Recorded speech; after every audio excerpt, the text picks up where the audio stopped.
reto, y bueno, pues este reto de los trastornos mineral óseo es un tema crítico, es un tema que también no debemos dejar de lado, y para ello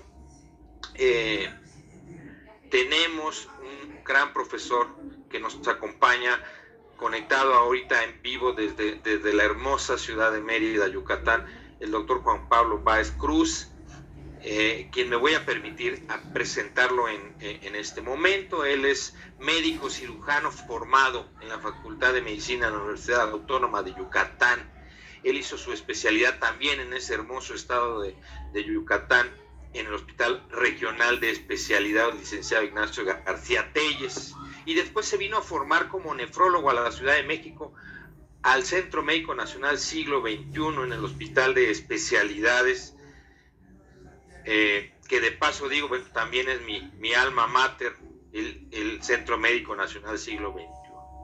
El doctor Báez hizo una estancia allá en Barcelona, España, donde profundizó sus conocimientos en nefrología clínica, y bueno, actualmente se desempeña como jefe del servicio de hemodiálisis del Hospital Faro del Mayab, Cristo Muguerza, en la ciudad de Mérida, Yucatán. Él practica como nefrólogo tanto en la medicina pública como en la medicina privada. Él está en la medicina pública en el Instituto Mexicano del Seguro Social, y pues él es nefrólogo, también forma parte en el Centro Estatal de Trasplante de Yucatán.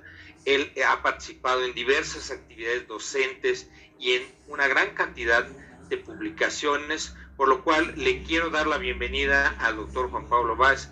Juan, muy buenas noches, que estés por aquí, bienvenido, y pues te dejo los micrófonos para que nos instruyas en relación a la prevención y el tratamiento de la calcifilaxis.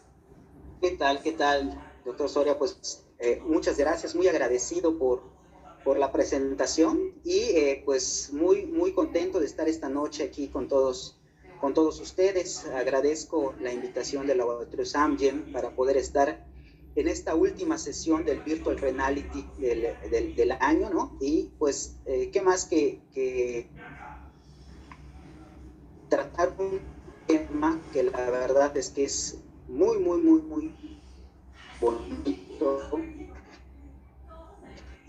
un poco contra los casos, como vamos a ver, los tratamientos y a las recomendaciones a los pacientes, pero que estoy seguro que vamos a encontrar al final de la plática varios puntos de coincidencia, tanto aquí en México como en otras partes de Latinoamérica, que afortunadamente siempre nos acompañan en esta serie de webinars, ¿no? Para empezar, obviamente voy a... Perdón. Quiero contar lo que es mi consulta de veces. He recibido parte de Laboratorios Amgen México. También he recibido asistencia para participación en congresos nacionales e internacionales por parte de Amgen, y pues esta plática es auspiciada por Laboratorios Amgen. He dividido la plática en 5 momentos. Realmente van a ser 6 momentos, tomando en cuenta el periodo de preguntas y respuestas que vamos a tener al final de la plática. Y vamos a tratar durante 45 minutos, 50 minutos, de dar un breve paseo por este amplio mundo del metabolismo mineral, y específicamente en la incidencia que tienen las alteraciones de estos trastornos, o la presencia de estos trastornos a nivel de lo que es los cambios en la piel de algunos de los pacientes que nosotros tenemos en hemodiálisis.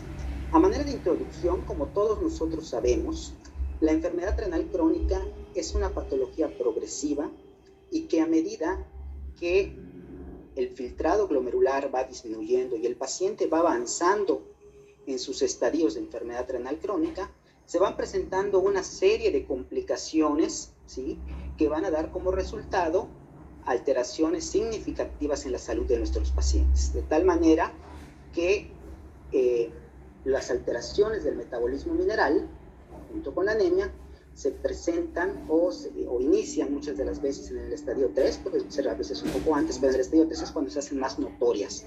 De tal manera que esto nos va a dar como resultado muchos cambios que nos pueden complicar la salud de los pacientes. De tal manera que la enfermedad renal crónica, como todos bien sabemos, se asocia a un incremento de mortalidad. En esta gráfica de este estudio publicado en el New England podemos ver cómo a medida que el filtrado glomerular disminuye, el porcentaje del riesgo de mortalidad en este grupo de pacientes con enfermedad renal crónica incrementa. Los eventos cardiovasculares también tienen un incremento de manera significativa en este grupo de pacientes. A menor filtrado glomerular, mayor número de eventos cardiovasculares, y también los episodios de hospitalización incrementan de una manera significativa a medida que el filtrado glomerular disminuye.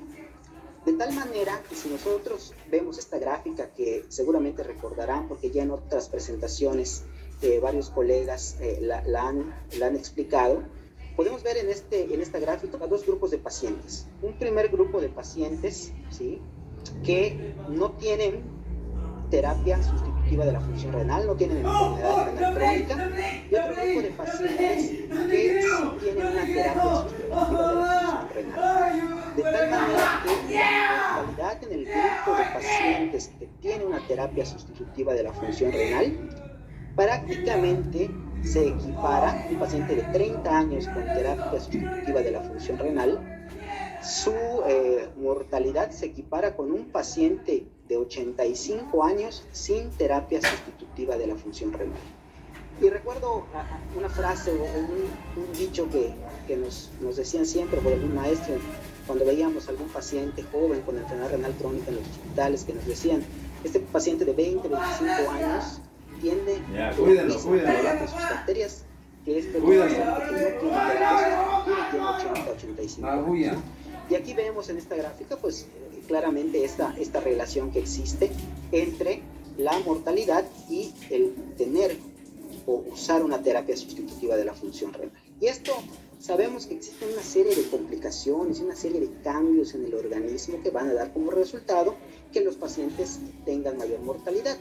Esta gráfica también es una gráfica que seguramente todos hemos visto y todos conocemos, en los cuales se ejemplifica muy bien las alteraciones metabólicas que los pacientes con enfermedad renal crónica presentan a medida que el filtrado glomerular disminuye. Aquí podemos ver cuatro grandes parámetros que son el FGF23, ¿sí?, la 1,25-dihidroxivitamina D, la paratormona y el fósforo. Como ustedes se darán cuenta, a medida que el filtrado glomerular disminuye, tanto el FGF23 como la hormona paratiroidea van incrementando, al igual que el fósforo, y la vitamina D va disminuyendo. Si ustedes recuerdan y han tenido oportunidad de estar con nosotros en los webinars anteriores, hace 15 días aproximadamente, el doctor Armando Aguilar, gran amigo, colega, le mando un fuerte saludo, seguramente estará con nosotros esta noche, platicó un poquito sobre lo malo del fósforo, ¿no? O sea, que el fósforo, cuáles son las características, cuáles son las condiciones que hacen que el fósforo sea peligroso para nuestros pacientes. De tal manera que cuando el paciente en un momento dado ya está en una terapia sustitutiva, sus niveles de fósforo por lo general tienden a mantenerse altos. Y eso nos va a dar una serie de complicaciones, no solamente a nivel sistémico, sino también a nivel de diferentes espacios a nivel del cuerpo, ¿no? Nos va a producir anormalidades del metabolismo mineral, óseo mineral, ¿sí?, que se van a manifestar, como ya vimos, con alteraciones y elevación de la hormona paratiroidea, del fósforo propiamente dicho, del FGF23, de la fosfatasa alcalina, acompañado de una disminución del calcio y de la 1,25-dihidroxivitamina D. También vamos a desarrollar o pueden desarrollar enfermedades óseas con alteraciones en el recambio, alteraciones en la mineralización, en el volumen, en el crecimiento lineal y en la fuerza. Y desde luego que también se van a producir alteraciones de tipo de calcificaciones vasculares en tejidos blandos y rigidez arterial. De tal manera que todas esas alteraciones que vimos en la gráfica anterior, en la cual podemos apreciar todo el desequilibrio que hay desde el punto de vista del metabolismo mineral, van a dar como resultado enfermedad cardiovascular, hiperparatiroidismo secundario, presencia de fracturas y calcificaciones vasculares. Los pacientes que están en una terapia sustitutiva tienen factores extras a los factores clásicos que conocemos para calcificación vascular y para aterosclerosis. Sabemos que la diabetes, la hipertensión, la dislipidemia, la edad, etcétera, son factores importantes en el desarrollo de aterosclerosis y de otro tipo de calcificaciones vasculares. Sin embargo, En este artículo que publicamos hace algunos años, en el 2010, hicimos un recuento de algunas de las cuestiones o de los factores no tradicionales en el paciente con enfermedad renal crónica que influyen en la mortalidad. Entre ellos, pues obviamente sabemos que la sobrecarga de volumen, la activación del sistema de terminación aldosterona, la reducción de los capilares renales y cardíacos, la presencia de hiperhomocisteína, etcétera. Pero lo que más destaca y a lo que más énfasis le ponemos son precisamente las alteraciones del metabolismo óseo mineral, lideradas por las alteraciones del fósforo, del calcio, ¿sí? De la hormona paratiroidea, además de las calcificaciones vasculares, valvulares del corazón, rigidez arterial y alteraciones en la velocidad de la onda del pulso. No es un secreto, y esto creo que ya todos conocemos estas gráficas, que a medida que se van elevando estos factores como la hormona paratiroidea, el calcio, el producto calcio-fósforo y el fósforo sérico, el riesgo de mortalidad incrementa comparado con los pacientes que mantienen controlados sus niveles de calcio-fósforo, de fósforo solo, de hormona paratiroidea y de calcio, ¿no? De tal manera que es muy importante el control de todos estos factores para poder mejorar, o más bien para disminuir el riesgo de mortalidad en este grupo de pacientes con enfermedad renal crónica. Ahora sí que vamos a hablar un poco de la fisiopatología de lo que es la calcifilaxis. Para empezar, actualmente se conoce como calcifilaxis. Sin embargo, el nombre pues, más usado, o el nombre correcto, por decirlo de alguna manera, es el de arteriolopatía calcificante urémica. Hace ya algunos años, en los años 60, se describió por primera vez por Selye en un grupo de ratas en las cuales al inyectarles ciertos compuestos con contenido cálcico favorecía una reacción que hacía que calcificaran las arterias, ¿no? Esta patología obviamente es una patología hasta cierto punto rara, ¿sí? Y es un desorden que se presenta principalmente en la piel con datos de isquemia y de necrosis.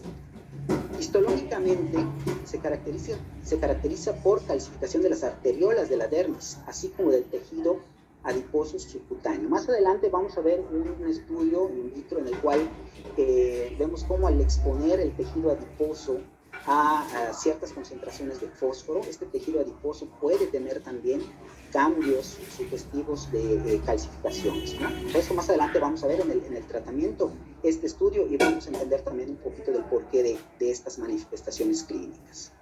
De tal manera que este tipo de patologías es más común en pacientes con enfermedad renal crónica y especialmente en los pacientes que se encuentran en diálisis o en alguna terapia sustitutiva de la función renal.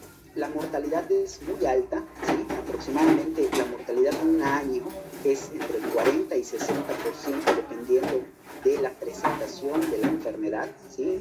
Cabe señalar que a pesar de que es mucho más común en pacientes con enfermedad renal crónica, también se puede presentar en pacientes que no tienen enfermedad renal crónica y ahí tienen otro tipo de factores de riesgo para desarrollar calcifilaxis. Sin embargo, la mayor parte de los casos documentados en la literatura pues es en pacientes con enfermedad renal crónica y especialmente en pacientes que tienen ya una terapia sustitutiva de la función renal.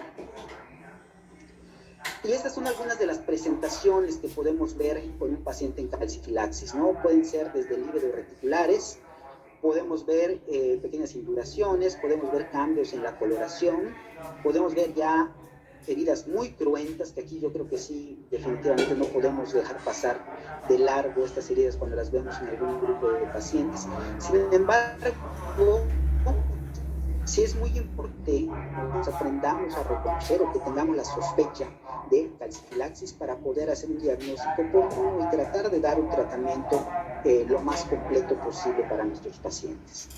La incidencia de esta patología no está muy bien documentada, ¿sí? Existen pocos reportes sobre la incidencia de calcifilaxis en el mundo. En promedio, bueno, algunos reportes dicen que en Estados Unidos la incidencia es de aproximadamente 35 pacientes por cada 10.000 pacientes en hemodiálisis. En Europa se está reportando aproximadamente 4 pacientes por cada 10.000 pacientes en hemodiálisis. Y hay otros reportes, como en Japón, en los cuales mencionan un paciente por cada 10.000 pacientes en terapia sustitutiva de la función renal. Lo más importante de esto es que, y para tomar conciencia de la importancia de estas complicaciones, es que la mortalidad a un año de este grupo de pacientes, una vez hecho el diagnóstico, incrementa de manera terrible, entre un 50 y un 80%. Sí, muchas de las veces nos preguntamos, bueno, a lo mejor vamos a tener alteraciones, pero ¿cuándo se van a empezar a presentar esas alteraciones? También los reportes son muy variables, pero en promedio estas alteraciones empiezan a presentarse alrededor de los 30 meses después de que el paciente inicie una terapia sustitutiva. Hay algunos reportes que hablan hasta de 20 meses, hay otros reportes como en Japón que hablan hasta de 100 meses después del inicio de la terapia sustitutiva de la función renal. Sin embargo, en promedio, el momento de la presentación es de 30 meses después del inicio de una terapia sustitutiva. La edad media del diagnóstico en estos pacientes son pacientes relativamente grandes, entre 50 y 70 años. Es mucho más común en mujeres, no se sabe exactamente cuál es por qué en las mujeres es más importante. Sin embargo, hay algunos reportes en los cuales se piensa que es por los cambios que la mujer presenta hormonales ya después de los 40, 50 años, pero bueno, no hay una idea, no hay una causa sumamente justificada.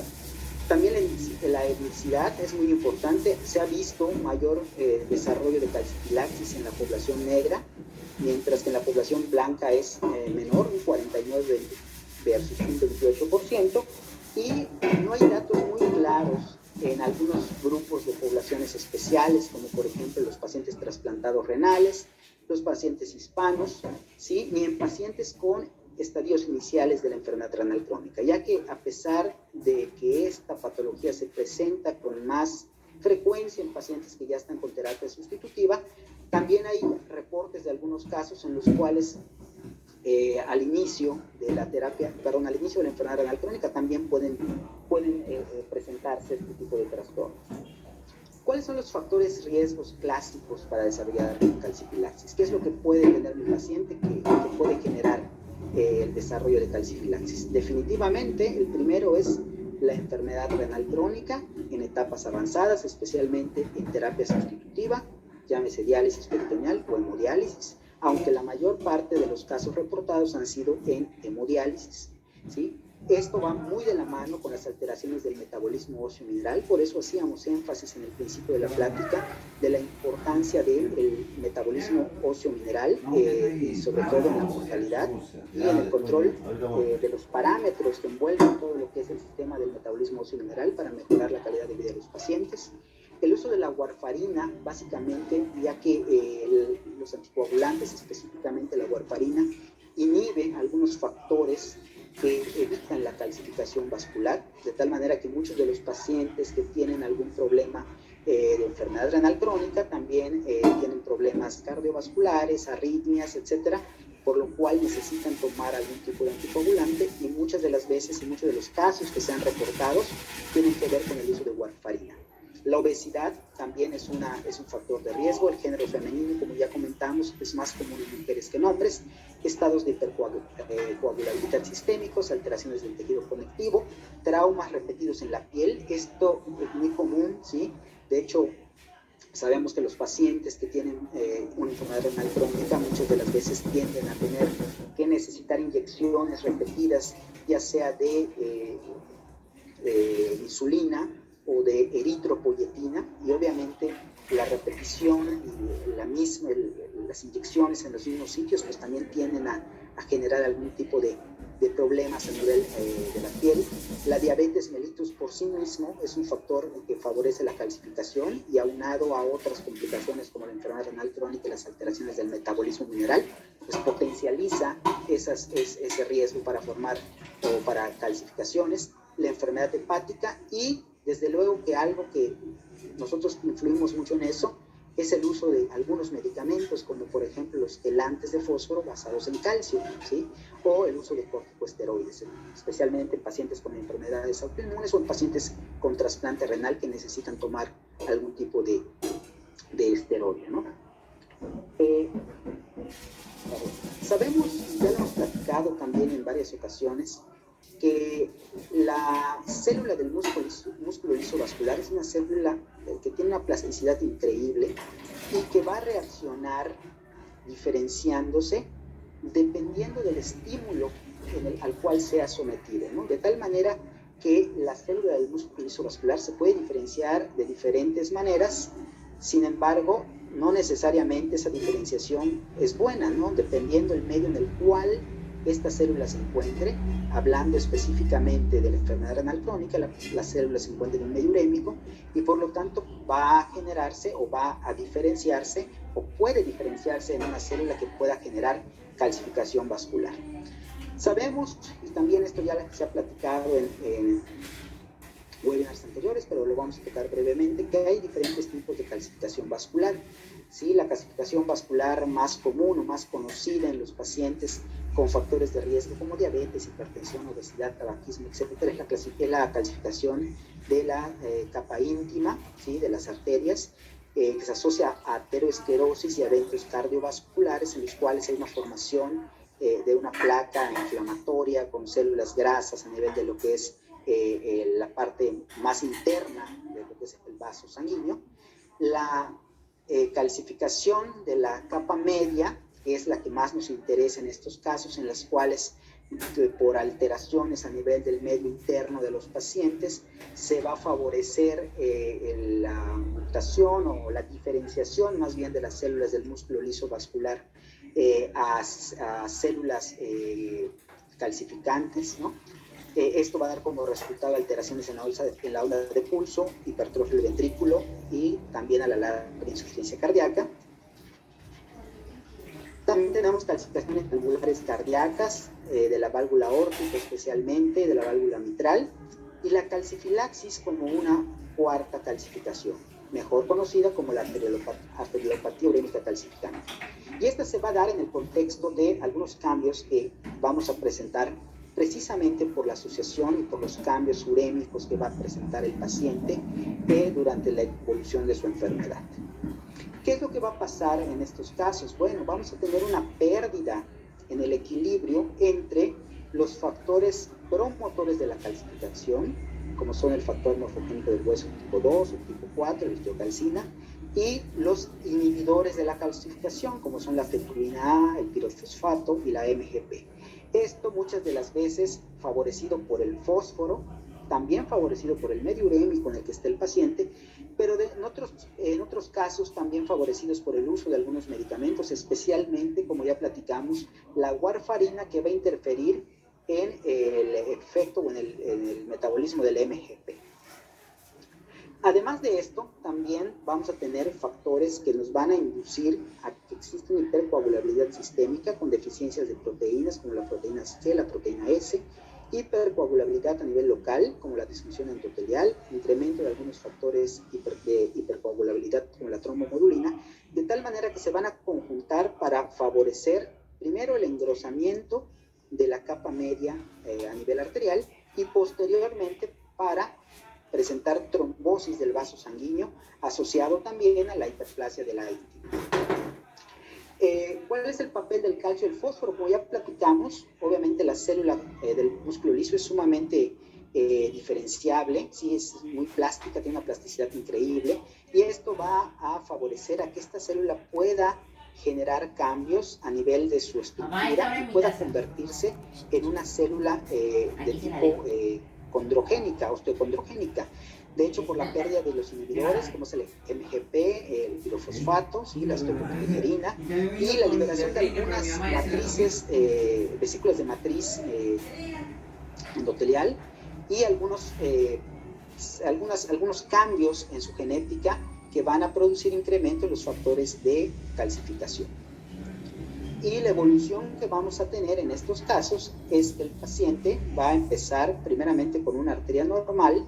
Podemos ver aquí a nivel histológico una arteria normal, y a medida que la calcificación se va dando, primero vamos a tener una calcificación a nivel de la túnica media, que podemos ver cómo se va calcificando, asociado a lo que es la calcificación por los factores clásicos que ya conocemos, diabetes, hipertensión, etcétera, y vamos a tener al final una trombosis del lumen, y esto va a dar como resultado prácticamente la lesión isquémica que conocemos a nivel de la piel como calcifilaxis. El diagnóstico de la calcifilaxis básicamente, y aquí también hay mucha controversia, mucho de lo que se ha escrito de calcifilaxis y lo que hemos estado revisando, básicamente se debe a, o es basado en experiencias.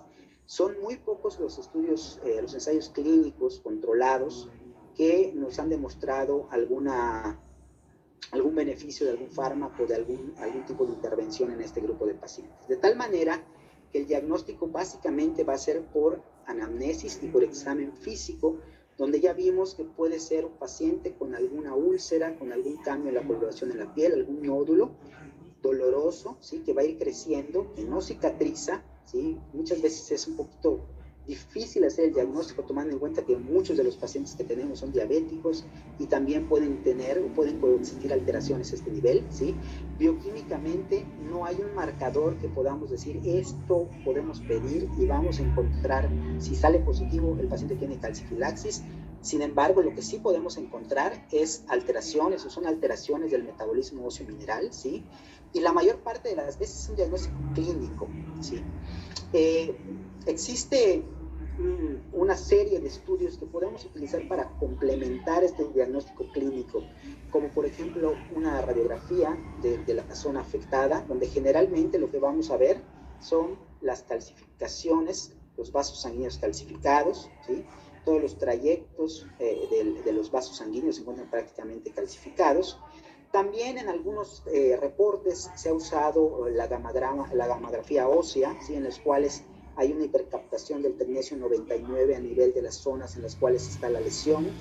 Y obviamente lo que nos da el diagnóstico certero es una biopsia de piel. Sin embargo, también hay que tener mucho cuidado con la realización de las biopsias.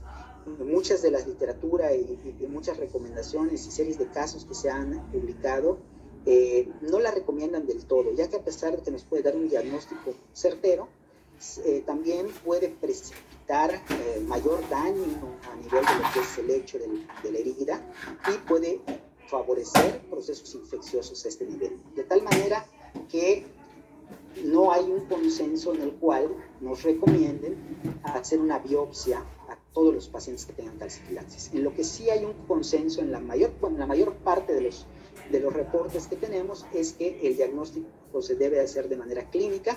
Si es posible y las condiciones del paciente lo permiten, podríamos en un momento dado pensar en hacer una biopsia de la piel, ¿no? Que sería lo ideal. Sin embargo, no todos los pacientes podrían ser candidatos debido a las potenciales complicaciones que pudiera tener, principalmente la infección. Y ya vimos que los pacientes tienen un alto riesgo de complicaciones y la mortalidad es muy elevada, entre 40 y 80%, y principalmente esas complicaciones se desarrollan asociadas a infecciones de la piel. ¿Cómo vamos a manejar este grupo de pacientes? Bueno, aquí es una parte un poquito compleja. Hay muchísima información, ¿sí? No toda esta información es basada en evidencias.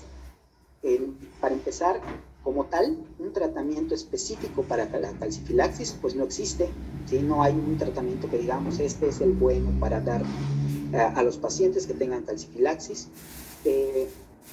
Todas las terapias que hasta el momento se han reportado en la literatura se han utilizado prácticamente off-label, ¿no?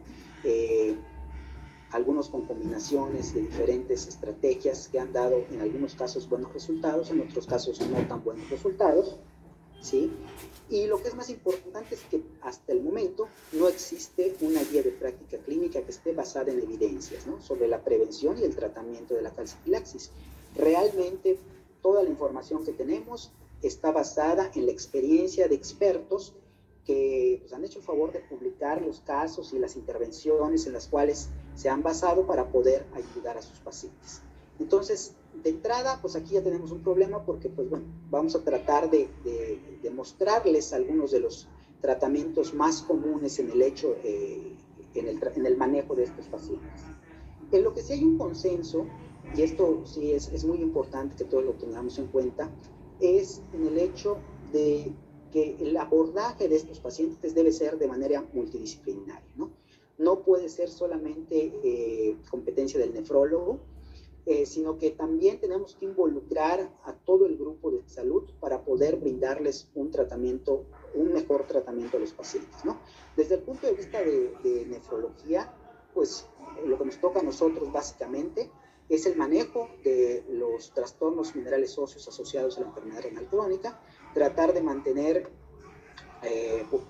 calcio en límites adecuados, fósforo en límites adecuados, hormona paratiroidea, ¿sí? También optimizar las terapias sustitutivas de la función renal, ¿sí? En los casos de los pacientes que están en hemodiálisis, pues obviamente a lo mejor habrá que incrementar el número de horas de diálisis, habrá que incrementar la calidad de la diálisis. En algunos centros se utiliza la hemodiafiltración online como una medida para disminuir de una manera más efectiva el fósforo, etcétera, ¿no? Pero también es importante involucrar al servicio de dermatología, básicamente para el apoyo diagnóstico, en los casos en los que se pueda, la biopsia de piel. El cirujano plástico, ¿sí? También es importante porque estas heridas muchas de las veces tienen que debridarse, ¿sí? Se les tiene que dar un tratamiento lo mejor posible, ¿sí? Evitar que hayan infecciones. La clínica de heridas es también un apoyo fundamental, pues en esos casos ellos son los que se encargan junto con el cirujano plástico, de cuidar esas heridas y que vayan evolucionando de manera adecuada. En ocasiones los pacientes requieren terapias BAC para mejorar también o favorecer la cicatrización. La clínica del dolor también es fundamental porque este tipo de patologías son patologías sumamente dolorosas. De hecho, vamos a ver más adelante, están descritos varios tipos de dolores a nivel de estas úlceras, y por lo tanto el abordaje también del médico especialista en dolor es muy importante para el ajuste de los medicamentos necesarios para el paciente, cuidando también el volumen urinario residual si es que el paciente lo tiene. Y también los cuidados paliativos, sobre todo el soporte emocional al paciente. Estos tratamientos muchas de las veces tienden a ser largos, no todas las veces son exitosos hasta lo que hemos encontrado o lo que se ha reportado hasta el momento, y por lo tanto muchas de las veces los pacientes tienden a desesperarse, a deprimirse, y pues bueno, también ahí es importante que se le dé un apoyo emocional pues especializado e individualizado a cada uno de los pacientes. Existen muchas, en la literatura existe muchas clasificaciones sobre el tratamiento que se les debe dar a los pacientes, pero yo lo dividí en estas tres fases, ¿no? Para hacerlo un poquito más práctico y que no estemos divagando entre todo lo que está escrito en la literatura.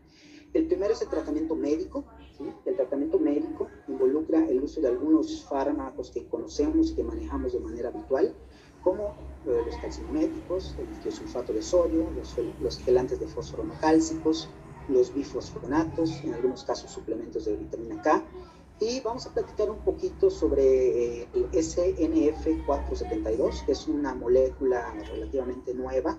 Este año presentaron un estudio, uno de los pocos estudios que hay aleatorizados, doble ciego, en la Semana del Riñón virtual que realizó, iba a ser en Denver, pero actualmente fue virtual. Y pues vamos a platicar un poquito sobre este estudio, el estudio Calypso. El manejo quirúrgico también es importante, especialmente el desligamiento quirúrgico, y algo que pues muchos de nosotros vivimos y seguimos viviendo, que es la paratiroidectomía, ¿no? Vamos a ver también qué tan bueno, qué tan malo, se recomienda, no se recomienda, qué pasa con este grupo de pacientes, viven más, viven menos. Entonces también es importante que platiquemos un poquito sobre la paratiroidectomía. Y el manejo misceláneo, que también reviste una importancia fundamental, que básicamente es el manejo del dolor, y en algunos casos también se ha documentado que el uso de terapias en cámara hiperbárica puede mejorar la oxigenación de los tejidos, y con esto también mejorar la curación y acelerar un poco la curación de las heridas. De entrada, pues bueno, todos conocemos a los calcimiméticos, sabemos que el Cinecalcet es el prototipo de calcimimético que actualmente tenemos, ¿sí? Este va a actuar a nivel del receptor sensible al calcio, aumentando su sensibilidad, y nos va a ocasionar una reducción de la hormona paratiroidea, un mejor control del calcio sérico y también del producto calcio-fósforo. Este va a proporcionar un rápido control bioquímico del hiperpara secundario, ¿sí? Y actualmente, pues todos conocemos seguramente los estudios que ya desde hace algún tiempo se han publicado, en los cuales el Cinecalcet ha mostrado mejoría en prácticamente todos los parámetros, como la PTH, disminuye el producto calcio-fósforo, el calcio y el fósforo. Este es una recopilación, es un resumen de un estudio, o sea, son 3 estudios de hecho, en los cuales en los 3 estudios demostró tener una eficiencia bastante importante, especialmente en la reducción de lo que es la hormona paratiroidea.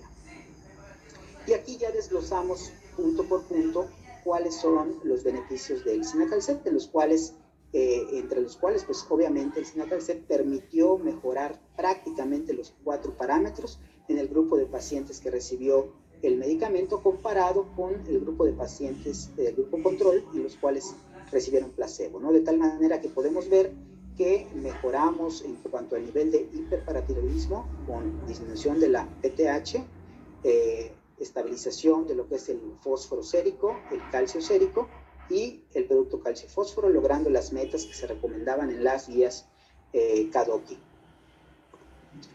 Otro estudio que también es muy importante y que tiene que ver con calcimiméticos es el estudio ADVANCE. Este estudio, sí, ya básicamente, si bien el estudio previo que vimos fue básicamente para determinar cuál era la eficacia en cuanto a mejora de los 4 parámetros que recomendaban las guías KDOQI para el control del hiperpara secundario, este estudio fue básicamente para evaluar qué tanto podía haber una mejoría con la administración del calcimimético en cuanto a la calcificación, básicamente de la calcificación vascular a nivel de la aorta y de las válvulas cardíacas, ¿no?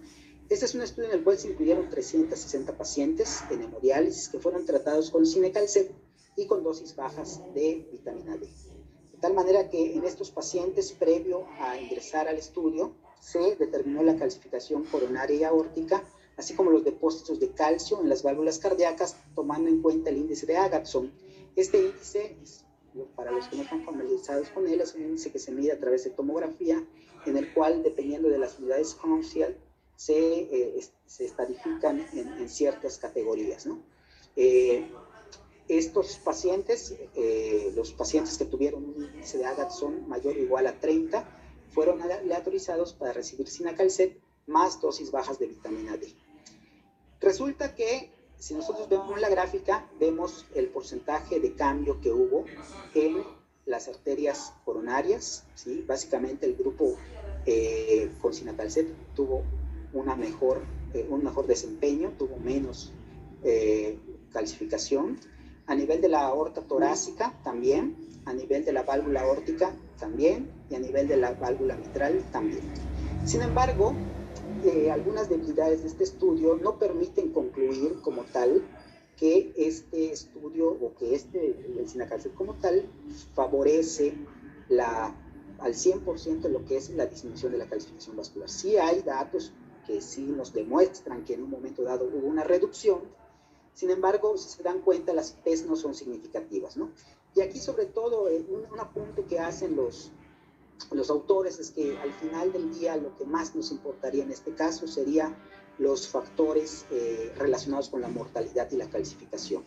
De tal manera que ellos proponen al final del estudio que, bueno, valdría la pena en un futuro intentar hacer un estudio en el cual se relacione la disminución de la calcificación tanto aórtica como valvular con la disminución de la mortalidad. En este otro subanálisis, seguramente todos conocemos y hemos escuchado del estudio de Boll. Este es una especie de subanálisis en el cual se identificaron algunos efectos o algunas situaciones que se relacionaban con los pacientes que participaron en el estudio, de tal manera que se evaluó de los pacientes que recibieron Cinacalcet durante el estudio Boll, cuáles o cuántos de ellos habían desarrollado calcifilaxis.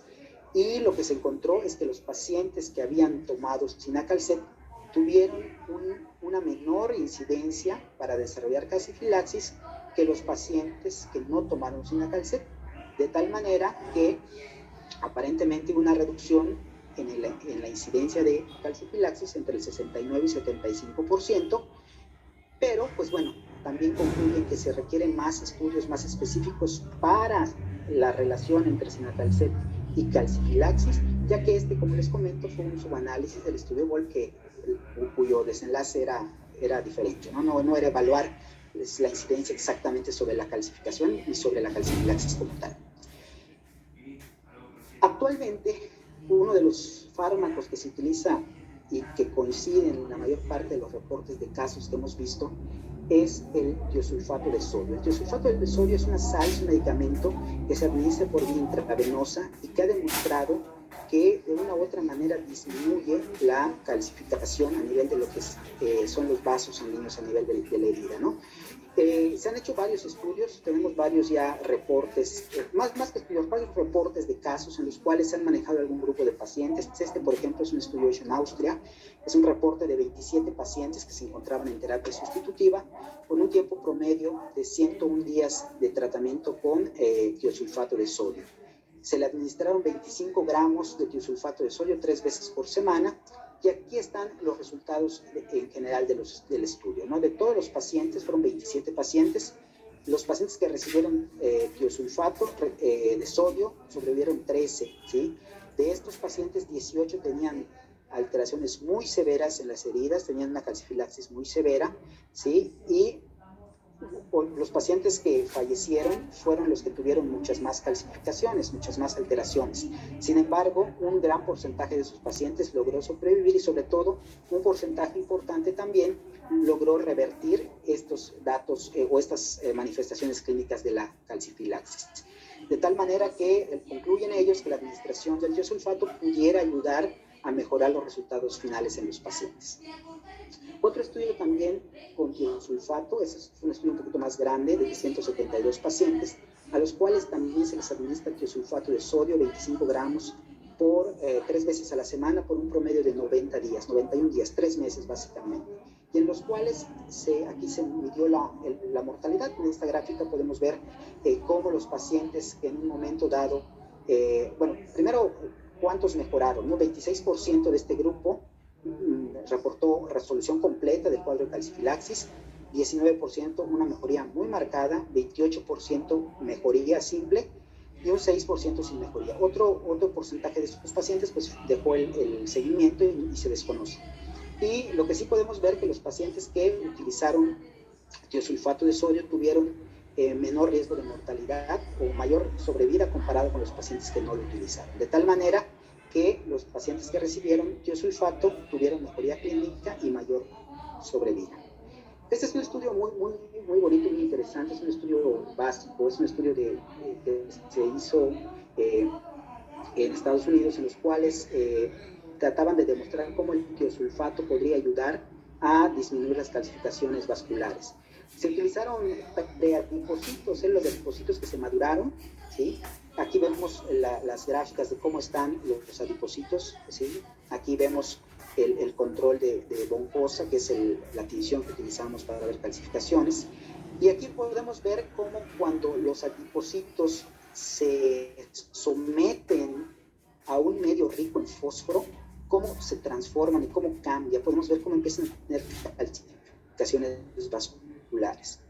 Esto también es importante porque cuando se mezclaron estos adipocitos que tenían ya calcificaciones vasculares con células del músculo liso, este grupo de células del músculo liso vascular empezó a tener diferenciación hacia células favorecedoras de lo que es la calcificación vascular. De tal manera que en el mismo estudio se asoció este mismo grupo, un grupo se le dio tiosulfato de sodio, esas células, esos adipocitos que estaban mezclados con células del músculo liso vascular, se les introdujo una dosis baja de tiosulfato de sodio y en este grupo de células que estuvieron el tiosulfato de sodio mostraron una disminución en la calcificación vascular comparado con el grupo que no recibió tiosulfato de sodio. Entonces aquí, de manera básica, de manera in vitro, se demuestra que el tiosulfato de sodio podría tener una mejoría o un efecto benéfico en los cambios a nivel de lo que son los adipocitos y las células del músculo liso vascular para evitar su calcificación. La mayor parte de los estudios con tiosulfato de sodio o los reportes de caso han sido por vía intravenosa. Se les administra a los pacientes en hemodiálisis 3 veces por semana durante un promedio de 2-3 meses. Hay pocos reportes en los cuales se aplica de diferente manera. Este es uno de ellos, en los cuales se aplicó de manera intralesional. Fueron 4 pacientes con calcifilaxis, se les aplicó tiosulfato de sodio, 200 miligramos por mililitro, se les aplicó 1 mililitro durante un mes cada semana y demostró tener mejoría en lo que es la cicatrización y mostró buen efecto sobre lo que es la calcifilaxis en este grupo de pacientes. Actualmente tenemos el estudio CALISTA. Como ya les había platicado, muchas de estas terapias que estamos comentando el día de hoy, pues no están fundamentadas por estudios prospectivos, aleatorizados, dobles ciegos, etcétera, multicéntricos. Son más bien experiencias de diferentes centros a nivel mundial. Y actualmente se está desarrollando un estudio en fase 3 con la administración de tiosulfato intravenoso. ¿Sí? En este caso es un estudio multicéntrico, aleatorizado, doble ciego, placebo controlado, que sirve para evaluar la eficacia y la seguridad del tiosulfato de sodio en el tratamiento de calcifilaxis aguda, así como mejorar el dolor en pacientes con enfermedad renal crónica en hemodiálisis. 2 grupos, uno de tiosulfato intravenoso y otro con placebo. ¿Sí? Y bueno, todavía está pendiente por evaluar los resultados de este estudio, pero bueno, tomando en cuenta la experiencia que tenemos o que hemos visto en los diferentes reportes, pues espera que los resultados sean favorables. Otro de las estrategias que hemos utilizado también son los bifosfonatos. Los bifosfonatos como tal está descrito que disminuyen la formación de cristales de hidroxiapatita y tienen efectos antiinflamatorios. Esto lo podemos aprovechar, ¿sí? Tratando de inhibir lo que es la cristalización del calcio y su circulación a nivel bueno, hay diferentes estudios que se han hecho. La mayor parte de los estudios que se han hecho con bifosfonatos ha sido en pacientes y en mujeres posmenopáusicas. Hay pocos estudios hechos en pacientes con enfermedad renal crónica y hemodiálisis. Sin embargo, la mayoría de estos estudios ha mostrado una disminución de la calificación vascular a nivel de las válvulas cardíacas y a nivel periférico, ¿no? No hay reportes específicos para calcifilaxis, pero pareciera ser que el efecto al disminuir la calcificación vascular también puede ser benéfico para los pacientes con calcifilaxis. Y actualmente, pues, el último medicamento, la última molécula de la que tenemos conocimiento que se usa o que se planea usar para inhibir la calcificación vascular es el SNF472, que es el minoxidil de hexafosfato. No tiene nada que ver con las alteraciones del metabolismo óseo mineral, no altera calcio, fósforo, no altera PTH, sino que interviene directamente en la formación de los cristales de hidroxiapatita. De tal manera que al bloquear la formación de los cristales, disminuye la calcificación vascular y por lo tanto disminuye las alteraciones a nivel de piel y a nivel de acumulación de calcio en lo que es las válvulas cardíacas y la aorta. Existen dos estudios que están en fase 2 actualmente. Uno de ellos realizado también a nivel multicéntrico, en el cual se incluyeron 14 pacientes. A esos pacientes se les dio tratamiento con SNF472 3 veces por semana durante 12 semanas.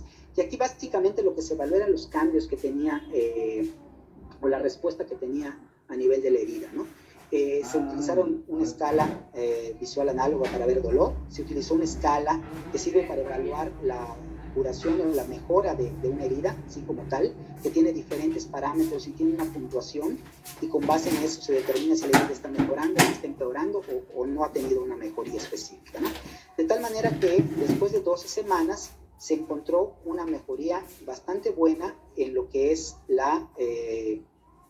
los índices o las escalas de curación de la herida, con una P del 0.05, ¿sí? Sin embargo, fue una medida consistente, una mejoría consistente en la cual se empieza a ver prácticamente a partir de la segunda semana de la administración del medicamento.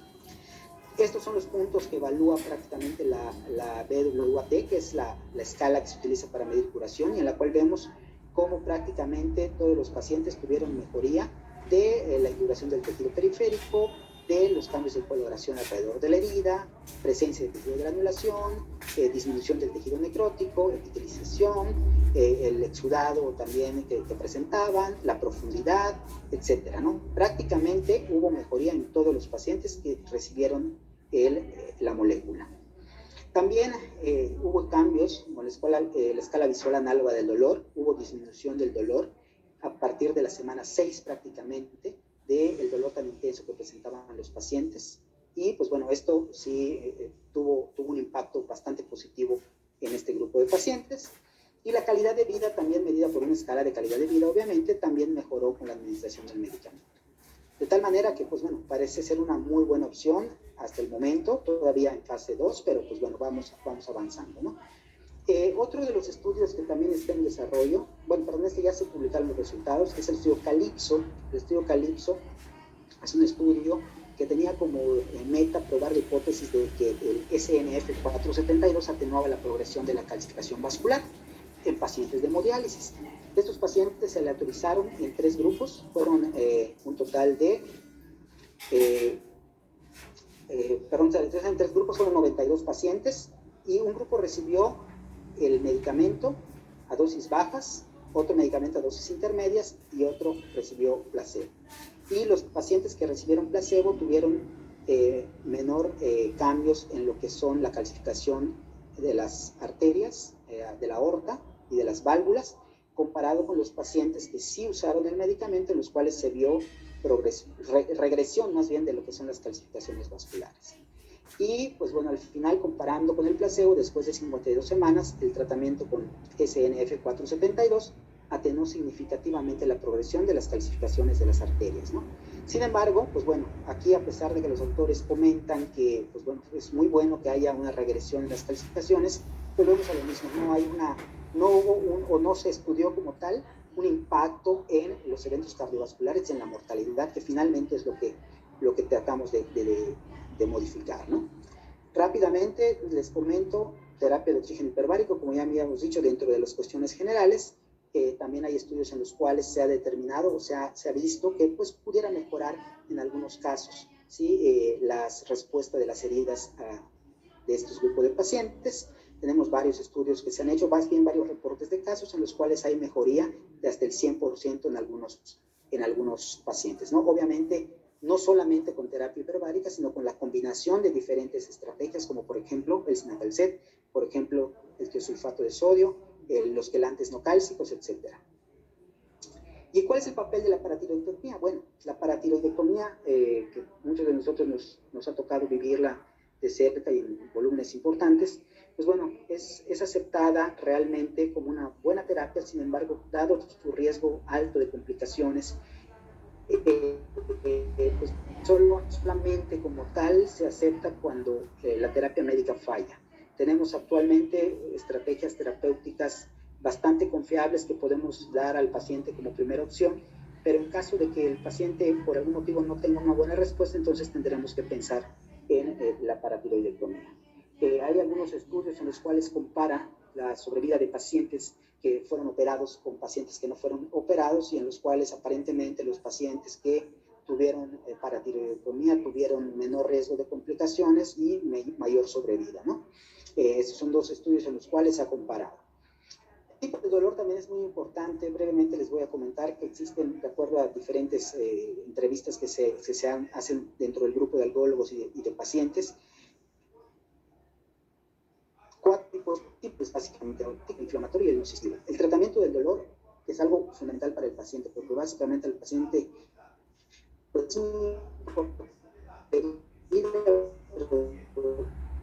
yo creo básicamente es el dolor. Muchas de las de dolor pues va a requerir terapias con opioides, ¿sí? Como terapia de primera línea, servir con dosis bajitas, popular hasta que tengan un efecto adecuado. Muchos de estos pacientes van a experimentar los efectos secundarios del medicamento. Sin embargo, el riesgo-beneficio lo bajamos.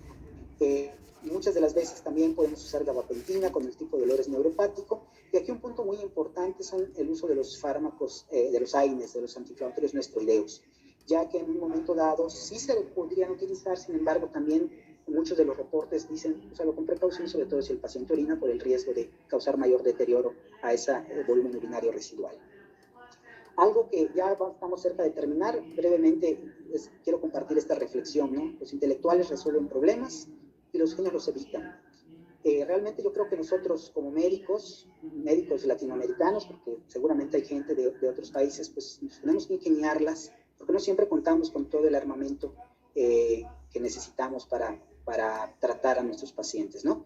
De tal manera que tenemos algo de intelectuales, o mucho de intelectuales, pero también tenemos algo de genios. Y una de las cosas que tenemos que tener en cuenta, y esta gráfica la vimos al principio, que son los factores de riesgo clásicos para calcifilaxis, es cuál de todos estos podemos modificar.